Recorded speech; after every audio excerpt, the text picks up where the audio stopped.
Hey everybody, good morning. It's Gordy coming at you with a video with a slightly different topic. I want to talk to you today about coffee for SHTF. Tiatwaki, whatever, economic downturn, you can't afford to buy coffee anymore.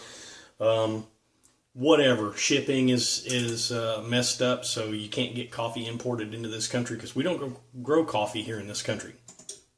Now, I like good coffee. And I know a lot of you do too. Now, there are a lot of ways that you can make sure that you have some coffee for rough times. One of those ways is freeze-dried coffee, instant coffee. And that works.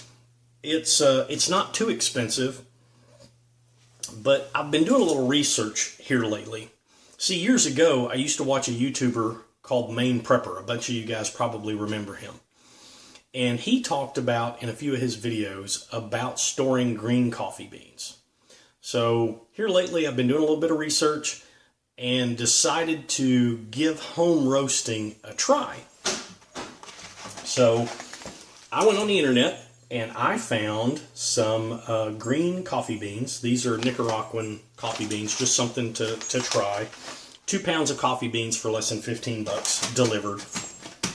And there are places where you can find them cheaper. You can buy them in larger quantities, all that kind of good stuff. But green coffee beans, some of the research I've been doing, the green coffee beans, if they're just in like a burlap bag, as long as they're kept in a environmentally controlled space, so it doesn't get really hot, doesn't get really cold, it doesn't get really humid, it doesn't get really humid or dry, so that the temperature and humidity doesn't fluctuate too much. Coffee will store in a burlap bag for up to 2 years, no problem, just sitting on the shelf. Green coffee beans, not roasted coffee beans. Roasted coffee beans actually only stay fresh, apparently, I've just learned this, for about 6 days. After 6 days, they begin to go stale.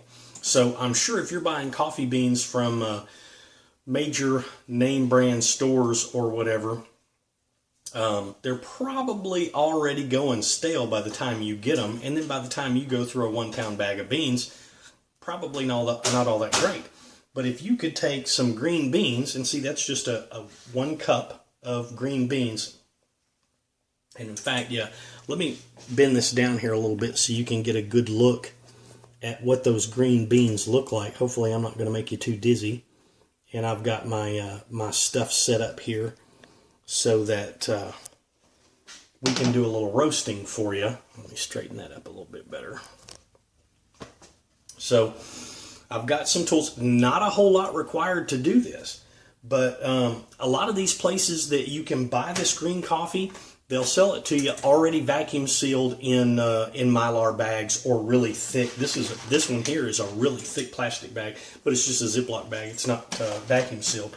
But there are places where you can buy it 1 pound, 2 pound, 5 pounds, 20 pounds, whatever, and they'll send it to you already vacuum sealed in a Mylar bag.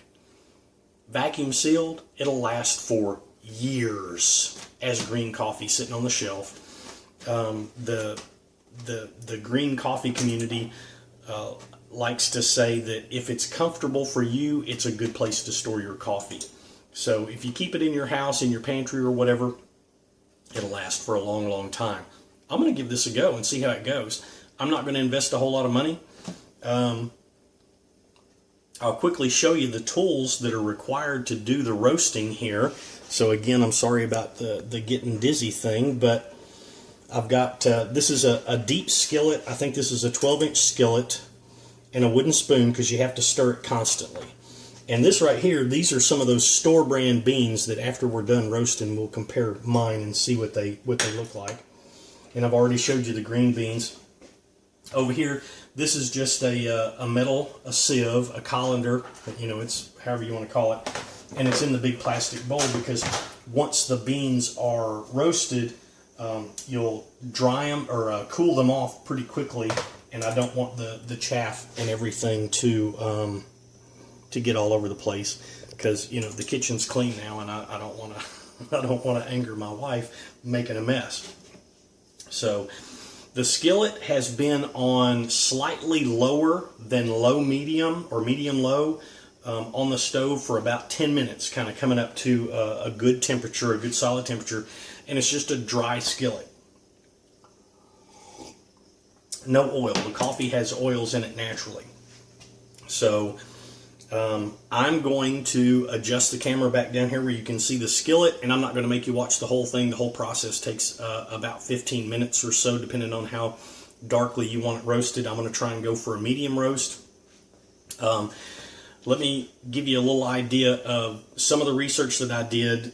This particular coffee, usually when you buy the coffee, they'll tell you what kind of coffee you're buying, the preferred roasting profiles for that coffee, because some coffee may not roast well as a dark roast, some coffee may not taste good as a light roast. So this particular coffee is supposed to be good at a light to a medium roast. So I did a light roast before and it was a little lighter than I like. So I'm going to try doing this to a medium roast. And this is going to get crazy, and I'm hoping that you can hear this on the camera, but it's actually going to start crackling. The coffee beans, once they start toasting, they'll kind of start crackling, and when it goes through the first crackling, once it finishes, that's considered a light roast, and then once it starts its second crackling, that's going to be a medium roast. So once it starts crackling a second time, that's when I'm going to put it over here in the sieve and shake it around and cool it down quickly. Apparently, again, I'm still just learning this. This is only the second time I've ever done this. So you guys are coming along for the ride with me. So hopefully we can learn something, and maybe you'll find out that it'll be cheaper to get your coffee this way. Plus, you'll be able to have good coffee, which could be a good skill, a good barter item if things go crazy. So let's get started here. Let me turn this around here so you can see that skillet. And all I'm going to do is dump those in there, and we're just going to start stirring. And again, that's a dry skillet and a wooden spoon.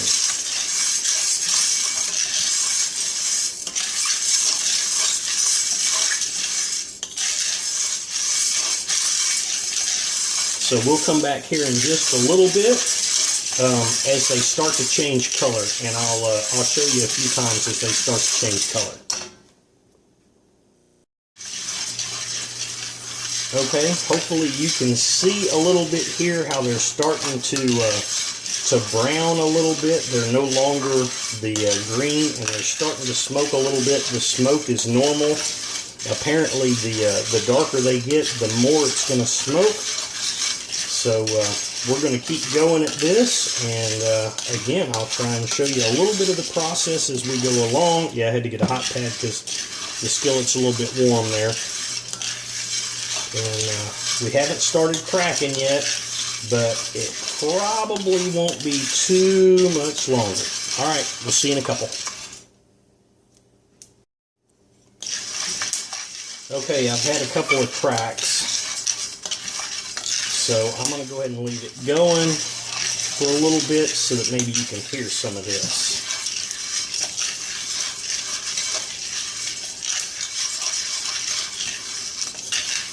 Now let me say this. Some of the stuff I was reading considered doing it in a skillet like this as a barbarous method.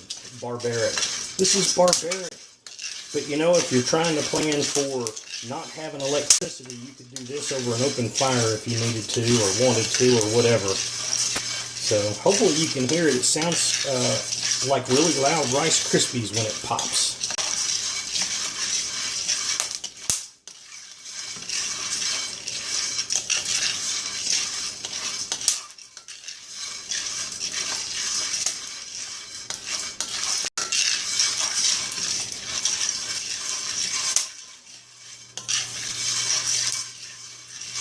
There are other methods for doing this. What a lot of people do is buy a stovetop popcorn popper, and you can get them on Amazon for around 30 or 40 bucks. And it's just a hand crank popcorn popper, stovetop, and they just roast their coffee beans in them. A lot of people will also use the hot air popcorn poppers. And they say you get a much more even roast with the hot air popcorn poppers. But again, you got to have electricity for those. So if this works out, I may go ahead and invest in one of the stovetop popcorn poppers. And maybe we'll do another video using that method, which is basically the same thing as this, but a little bit nicer tool. I think you get a little bit more even roast with the popcorn popper.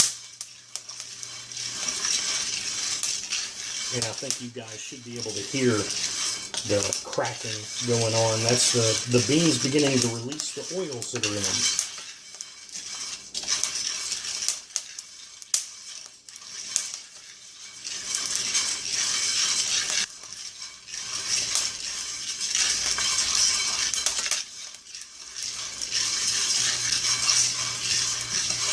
And by the way, the smoke that's coming off there, I don't know if you can see much of that smoke, but there's quite a bit of smoke starting to come off.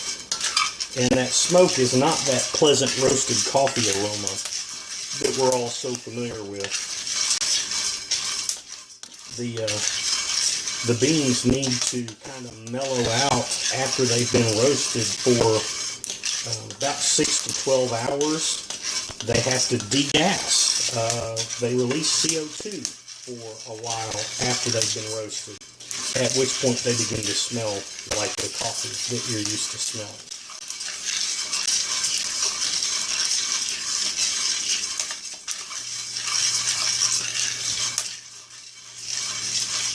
Alright, most of the cracking has stopped, so at this point we've got kind of a light roast, and I have not tried this.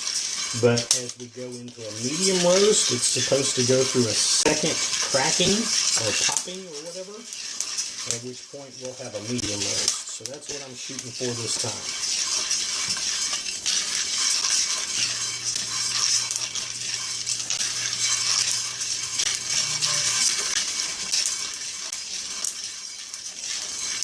And hopefully you can see now that they're starting to get quite a bit darker. They're definitely darker than they were originally. Smoking quite a bit.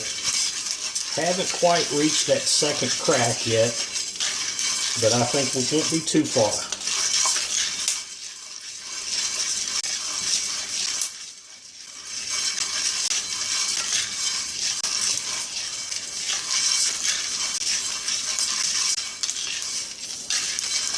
Alright, these beans are starting to look nice chocolate color, and I've heard a few cracks. There's another crack, so I think we're about to the medium roast stage, which is about where I want to be. I want it to be just a little bit darker than this because I like good, full-bodied, rich coffee.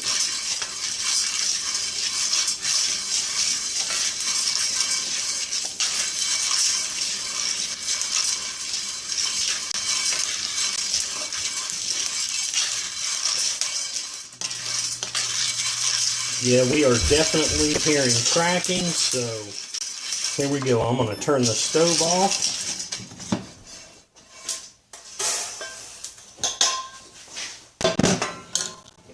And we're going to dump these over here to cool. And I'm just going to kind of toss these about so that they'll quickly cool. You see all that chaff that's coming out of there? Because they say that you need to try and cool these down rather quickly within a couple of minutes so that they don't continue to cooking beyond what you want them cooked at. So we're going to give this a shot. That looks pretty good.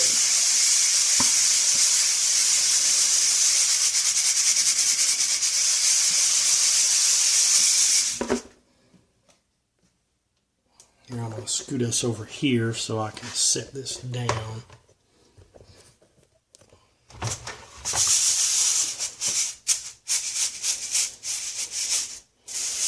Ooh, yeah, it's still pretty warm.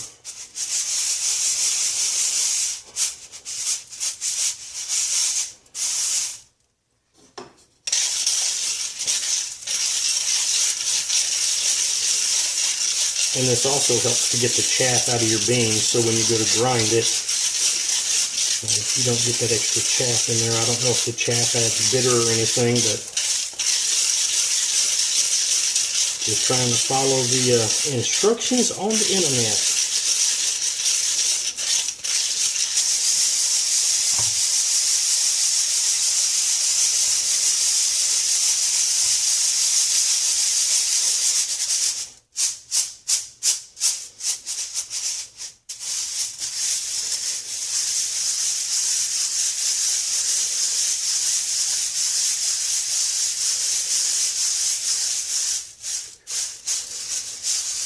Still pretty warm, but not burning me.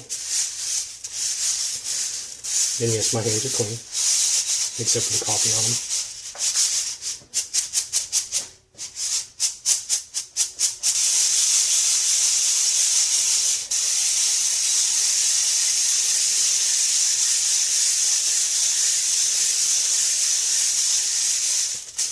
Alright, that's cool enough I can hold it for indefinite amount of time without it becoming uncomfortable. So I think that's cool enough that I can actually just pour these out and then let them sit for 6 to 12 hours.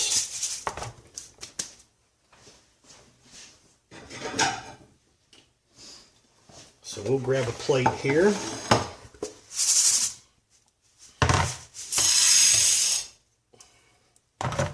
Pour that out on that plate there. And you'll see that. This is what it started as. Turn that so you can see that label maybe. And then this is the store brand. Famous nationwide chain.